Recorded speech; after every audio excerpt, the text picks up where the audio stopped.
সাম্প্রতিক সময়ে দাগনভূঞা বাজারে পাল্টাপাল্টি কর্মসূচি, পাল্টাপাল্টি আক্রমণকে কেন্দ্র করে ও দাগনভূঞা উপজেলা যুবদলের যুগ্ম আহ্বায়ক জামালউদ্দিন টিঙ্কুর উপর বর্বরোচিত হামলাকে কেন্দ্র করে ফেসবুক ওয়ালে পোস্ট করেছেন ৪ নং রামনগর ইউনিয়ন যুবদলের সাবেক আহ্বায়ক মুন্নবী সবুজ।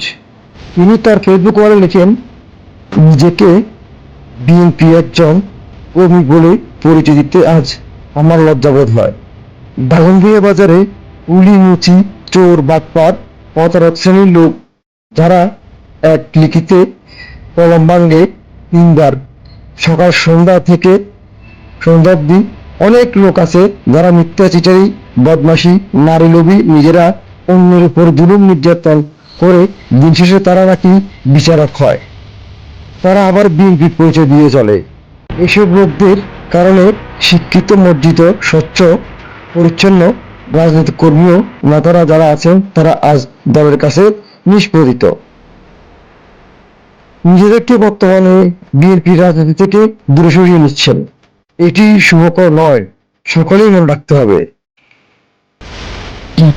সাবেক এই আহ্বায়কের সাথে কথা বলে জানা যায়, তিনি বলেন, তরুণরা আমাদের থেকে শিখবে, তরুণরা ওনাদের থেকে শিখবে।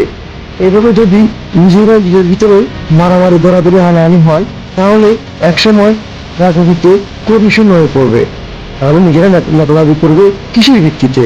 তাই সকলকে মারামারি হানাহানি থেকে সরে এসে ঐক্যবদ্ধ হয়ে দেশনায়ক তারেক রহমানের ৩১ দফা বাস্তবায়নের লক্ষ্যে কাজ করার আহ্বান জানিয়েছেন সাবেক এই প্রবীণ নেতা।